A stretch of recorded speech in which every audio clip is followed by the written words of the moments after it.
블렌더 오브젝트 모드의 두 번째 영상입니다.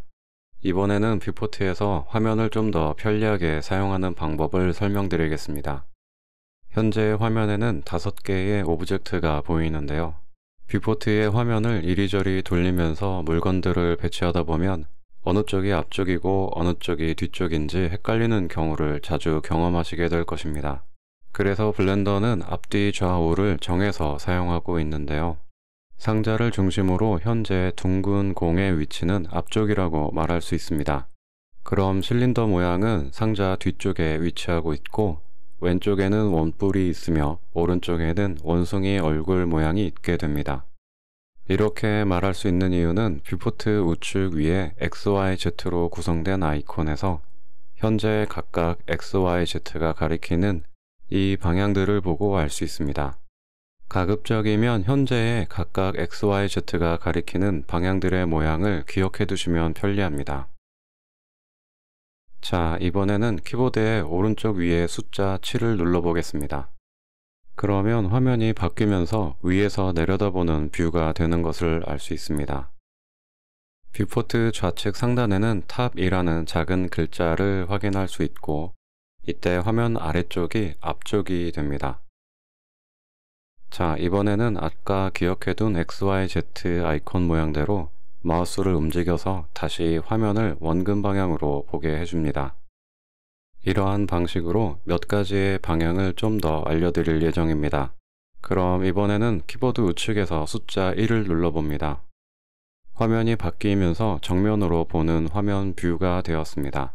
역시 뷰포트 좌측 상단에는 프론트라는 글자를 확인할 수 있고 상자 뒤쪽에 있던 실린더는 가려져서 보이지 않습니다. 다시 화면을 움직여서 원래의 원근 방향으로 되돌려 놓습니다. 그런 다음 이번에는 키보드 오른쪽에서 숫자 3을 눌러봅니다. 이번에는 우측에서 보는 화면이 되었습니다. 원숭이 얼굴 모양은 보이지만 상자 왼쪽에 있던 원뿔은 상자에 가려져서 보이지 않습니다. 화면 좌측 위에는 Right라는 글자를 확인할 수 있고 화면 왼쪽이 상자의 앞쪽이 됩니다. 다시 마우스로 화면을 움직여서 원래의 원근 방향으로 돌려놓습니다. 그리고 이번에는 컨트롤 키와 숫자 3을 눌러봅니다. 여기서 컨트롤 키의 의미는 반대쪽을 의미합니다. 그래서 오른쪽을 의미하는 숫자 3을 컨트롤 키와 함께 누르면 반대쪽인 왼쪽에서 보게 되는 화면이 됩니다. 뷰포트 왼쪽 위에는 left라는 글자를 확인할 수 있고 화면 오른쪽이 상자의 앞쪽이 됩니다. 같은 방식으로 컨트롤 키와 숫자 7을 함께 누르면 아래쪽에서 위로 올려다보는 화면이 되고 컨트롤 키와 숫자 1을 함께 누르면 뒤쪽에서 보는 화면이 됩니다. 결과적으로 자주 쓰는 숫자 키는 7, 1, 3이 되고 반대쪽을 보기 위해서는 컨트롤 키를 함께 사용합니다. 처음에는 헷갈릴 수 있으나 익숙하게 만들어 놓으시면 무척 편리합니다. 이번에는 숫자 5를 눌러보면 화면에서 원근이 무시되어 평행하게 보이는 것을 알 수 있습니다. 이 화면은 자주 사용하지는 않지만 가끔 필요하므로 알아두시면 좋습니다. 원래대로 돌아오려면 다시 숫자 5를 누르면 됩니다. 지금까지 다양한 화면 방향의 단축키들에 대해서 알아봤고 이번에는 뷰포트의 쉐이딩 방식에 대한 단축키를 알아보겠습니다. 여기서 말하는 쉐이딩이란 입체감을 주는 방식을 말하는데요. 단축키 Z를 눌러보시면 현재 쉐이딩 방식이 솔리드 방식이라는 것을 알 수 있습니다. 그리고 좌측에는 와이어프레임, 위쪽에는 렌더, 아래쪽에는 매터리얼이라고 쓰여 있습니다.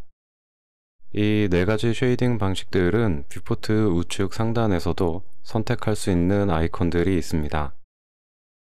이번 영상에서는 와이어프레임까지만 알아보고 나머지 쉐이딩 방식은 다른 영상에서 소개하도록 하겠습니다. Z키를 누른 상태에서 커서를 와이어프레임 쪽으로 가져다 대고 Z키에서 손을 떼면 선택이 완료됩니다. 이러한 방식으로 다시 솔리드 방식으로 돌아갈 수도 있습니다. 뷰포트에서 와이어프레임 쉐이딩 방식이 필요한 이유는 여러 가지가 있는데 모델링 상태를 확인하거나 오브젝트 안쪽에 다른 오브젝트가 겹쳐져서 안 보이는지를 확인할 때도 편리합니다. 와이어프레임 상태에서 이 아이콘을 클릭하면 오브젝트 뒤쪽의 와이어들을 보이지 않게 해주는데 단축키는 Alt Z를 누르시면 됩니다. 이번에 설명드릴 것은 오브젝트를 숨기는 기능인데 이전에도 아웃라이너에서 눈 모양을 클릭해서 숨긴 적이 있습니다. 이 역시 단축키가 있는데 물체를 선택한 뒤에 알파벳 H를 누르면 됩니다. 숨겨진 물체를 다시 보고 싶을 때에는 Alt H를 누르면 됩니다. 그리고 선택한 물체를 제외한 나머지들을 모두 숨길 때에는 Shift H를 누릅니다. 숨겨진 물체들을 다시 Alt H를 눌러서 보이게 해두었습니다. 이번에는 화면을 분할하는 방법을 설명드리려고 합니다. 보시는 것처럼 뷰포트 오른쪽에 경계를 클릭해서 움직이면 뷰포트의 크기가 조정되는 것을 알 수 있습니다. 커서가 경계에 있을 때 마우스 클릭을 하면 작은 창이 뜨면서 화면을 분할할 수 있게 해줍니다. 버티컬은 세로로 화면을 나누고 호리존탈은 가로 방향으로 화면을 나눠줍니다.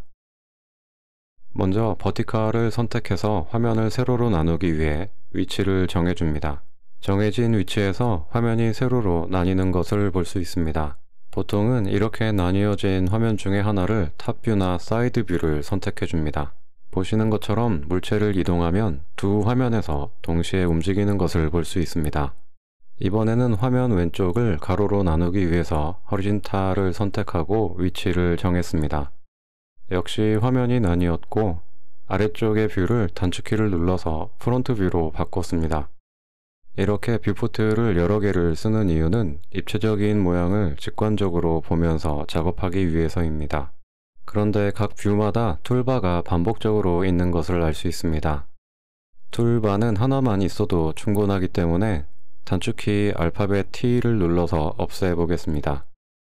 주의할 점은 커서를 원하는 화면에 가져다 둔 상태에서 단축키 T를 눌러야 한다는 것입니다. 툴바를 없애고 원금 방향에서 볼 수 있는 뷰포트를 확장해서 지금과 같은 화면이 되었는데 이러한 화면 배치는 자주 쓰이는 배치이기 때문에 기억해 두시면 좋습니다. 그리고 각 뷰에 커서를 올려둔 뒤에 컨트롤 스페이스바를 누르면 전체 화면으로 바뀌는 것을 알 수 있는데 이렇게 하면 세부 작업을 하기에 편리합니다. 다시 컨트롤 스페이스바를 누르면 이전 상태로 돌아옵니다. 분할했던 뷰포트 화면을 다시 합치려면 경계선을 우클릭해서 메뉴가 나오면 조인을 선택하고 어느 방향으로 합칠지를 알려주면 됩니다. 자, 이렇게 해서 처음 상태의 화면으로 돌아왔습니다. 이번에는 마우스로 화면을 움직일 때 편리한 단축키인데요. 간혹 화면을 움직여 돌릴 때 원하는 물체를 기준으로 화면이 회전하지 않아서 불편할 때가 있습니다.